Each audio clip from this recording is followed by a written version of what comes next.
Right then, picture this. The majestic, sprawling wilderness of British Columbia. Beautiful, isn't it? Mountains, forests, probably a moose or two, looking thoughtfully into the middle distance. Now imagine that serene landscape becoming the unlikely stage for an international staring contest, a proper geopolitical Barney. Because that, my friends, is precisely what's unfolding. British Columbia has announced its intention to put up a rather large, very Canadian, and potentially very expensive do not enter unless you pay up sunshine sign on the primary land route to Alaska. Yes, you heard that correctly. Canada, our usually polite, maple syrup-loving neighbor, is threatening to make the journey to America's last frontier a whole lot trickier. This is British Columbia, led by its rather determined Premier David Eby, essentially saying to the United States, "Think you can just push us around with trade tariffs? Think again, buddy." The proposed measures, primarily involving hefty tolls on U.S. commercial vehicles heading to Alaska through BC, are a direct and frankly rather ballsy response to economic pressures and tariff threats emanating from Washington. The game, as they say, is afoot, or perhaps a truck. Now, how did we arrive at this rather frosty impasse where Canada is contemplating toll roads like a medieval king demanding tribute? Well, it didn't happen overnight. This particular saga has its roots in the thorny world of international trade and, more specifically, the rather unique economic philosophy of one Donald J. Trump. His administration wasn't shy about wielding tariffs like a blunt instrument, and Canada, despite its close ties and shared border, often found itself in the firing line. Canadian Prime Minister Justin Trudeau, bless his heart, tried to reason, calling some of these moves a very dumb thing to do, which in the world of diplomatic understatement is basically screaming obscenities. The current situation with British Columbia's proposed tolls can be seen as a direct consequence of this lingering tension, and more immediately, a preemptive strike against anticipated future actions. The stage was set for a dramatic response, and BC seems more than willing to deliver it.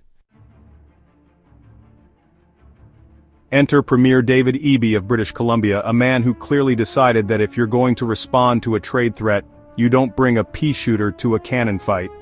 In April 2025, his government didn't just talk tough, they tabled legislation. The rather grandly titled Economic Stabilization, Tariff Response Act, is the centerpiece of BC's strategy. This isn't some vague promise, it's a bill introduced in the BC Legislative Assembly, designed to give the province the explicit legal authority to impose tolls, fees, or other charges on those American commercial vehicles making the trek to Alaska. It's essentially a legislative toolkit, a break glass in case of Trump emergency kit. The beauty, or perhaps the terrifying ingenuity of this act, is its flexibility. It doesn't automatically impose fees right this second. Instead, it empowers the BC government to deploy these measures if and when they deem it necessary. The legislation itself is reportedly set to expire on May 28, 2027, which conveniently covers a certain potential U.S. presidential term. Coincidence? I think not. It's a clear message. BC is ready, willing, and now legally able to make life difficult if provoked. The act is the sharpest tool in that box, a clear signal that the days of Canada quietly absorbing U.S. trade pressures might just be over. Now let's spare a thought for Alaska, the vast, rugged, and somewhat isolated state at the center of this geopolitical tug-of-war. While most goods reach Alaska by sea or air, the Alaska Highway is far from insignificant, especially for certain types of cargo and for communities along its route. The prospect of new, potentially hefty tolls on commercial trucks using this vital land bridge is sending shivers down the spines of Alaskan businesses and residents alike. Jamie Benson, the executive director of the Alaska Trucking Association, has been quick to sound the alarm. He's warned that these tolls, if implemented, would inevitably increase transportation costs. And guess who ultimately pays for increased transportation costs? That's right, the consumer. The last frontier suddenly feels a bit more isolated, and the cost of that isolation could be steep. Section 5. The trumpet sounds retaliation from south of the border. You didn't think a move this bold from Canada would go unnoticed south of the border, did you? Leading the charge for American indignation is Alaska Republican U.S. Senator Dan Sullivan. He threatened direct economic action against British Columbia. He suggested waiving a U.S. federal law, allowing cruise ships to bypass BC. That's a direct hit to BC's vital tourism industry. Thousands of jobs and businesses depend on cruise passengers. The U.S. has economic weapons of its own and it's not afraid to use them. Alaska Governor Mike Dunleavy hopes for a resolution before things escalate.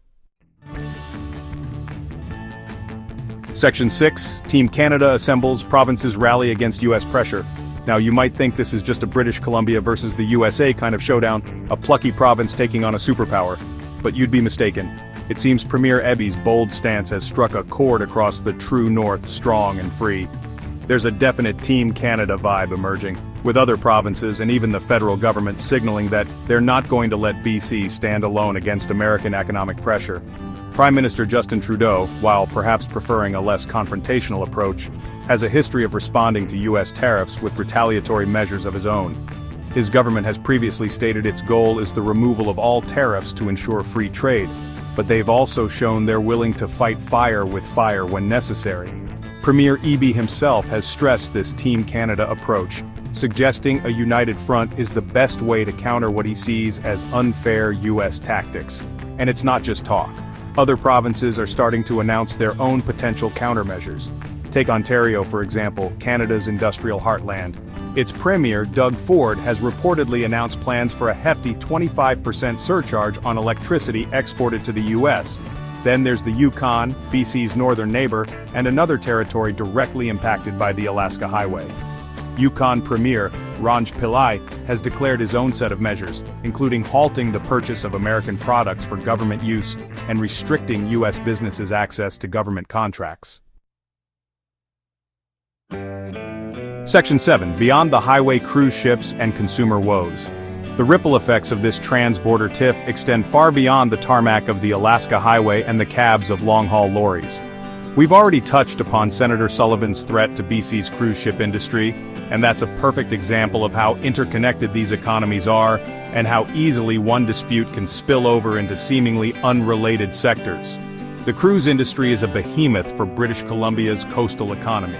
We're talking billions in revenue, thousands of jobs, and a lifeline for many port cities like Vancouver, Victoria, and Prince Rupert.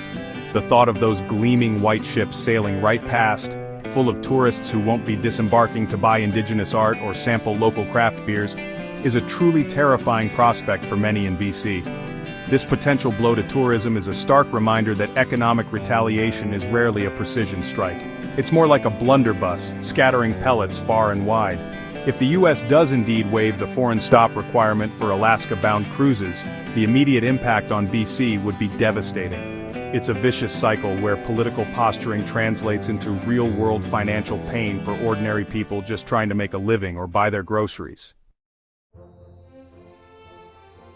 Section 8, The Human Cost Everyday Folk Caught in the Crossfire.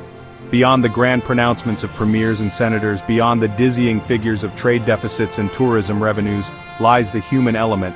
Consider the truck drivers, the men and women who spend their days and often nights navigating the challenging Alaska Highway. For them, these proposed tolls aren't just a political statement, they're a direct hit to their livelihood, an added stressor in an already demanding job, and a potential threat to the viability of their routes and businesses. Then there are the communities along the Alaska Highway in British Columbia and the Yukon. They become the innocent bystanders in a trade war they didn't ask for.